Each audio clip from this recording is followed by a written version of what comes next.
Nous sommes allés à la rencontre de ces ouvriers du nucléaire. En France, ils sont près de 20 000. Daniel Luengo est l'un d'entre eux.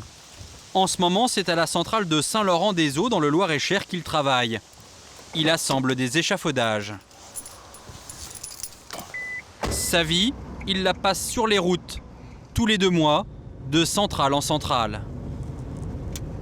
Vous travaillez aux 4 coins de la France ? C'est cela, exactement. Oui, je fais pratiquement toutes les centrales, quoi. Je suis là jusqu'au mois d'août, et puis après, je ne sais pas du tout où je vais aller. On est appelé généralement le jeudi ou le vendredi pour être disponible le lundi. Toute l'année, loin de sa famille, pour un petit peu plus que le SMIC. Je suis à 9,80 €, 21 ans de boîte. Et je suis chef d'équipe, j'ai toutes les habilitations qu'il faut. Et vous en sortez aujourd'hui ? On tape dans la paye et il y a souvent de plus en plus de salariés qui sont à découvert à la fin du mois. C'est très compliqué de joindre les deux. Lorsqu'il est en déplacement, Daniel reçoit 60 € par jour pour se nourrir et se loger. Dans ces conditions, impossible d'aller à l'hôtel. Alors la grande majorité des travailleurs du nucléaire dorment au camping. Ce soir-là, nous accompagnons Daniel retrouver certains de ses collègues. C'est gaz ? Ici, 90% des résidents sont des sous-traitants du nucléaire, comme David et Hervé. Pourquoi vous avez choisi de vivre ici ? J'ai choisi le moins cher. C'est ça, c'est une raison de prix. Hein. Voilà, hein. La caravane, elle a 30 ans. Hein. Une vie de nomade, été comme hiver, Hervé habite dans moins de 10 mètres carrés. C'est la chambre, le salon, la cuisine. C'est là-dedans qu'on vit, tout le temps qu'on est en déplacement. Des conditions de vie difficiles, mais ce qui est plus dur encore, c'est leur rythme de travail. Pour remettre en marche le réacteur le plus vite possible, EDF leur impose des cadences infernales. Un arrêt simple pour recharger le combustible. Il y a 20 ans, ça durait combien ? Ça durait 6 semaines, aujourd'hui c'est 18 jours. Le temps d'arrêt était divisé par 2 Ah oui, pardon.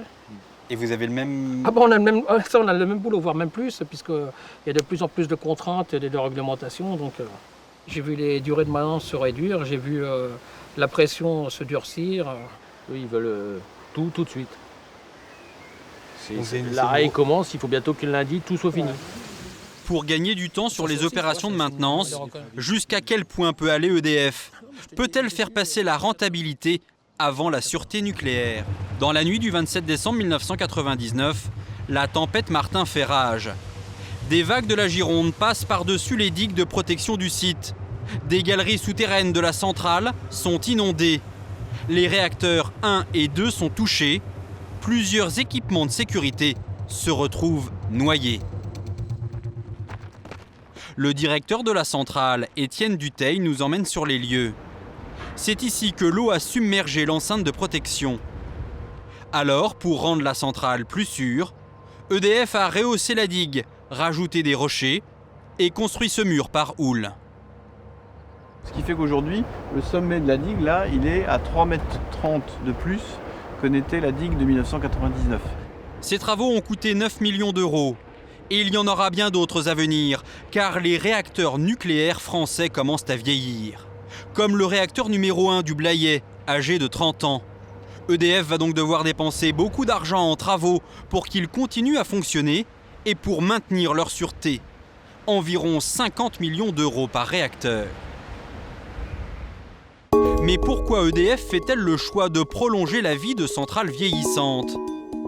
Tout simplement parce que payer un réacteur neuf est beaucoup plus sûr, c'est aussi beaucoup plus cher.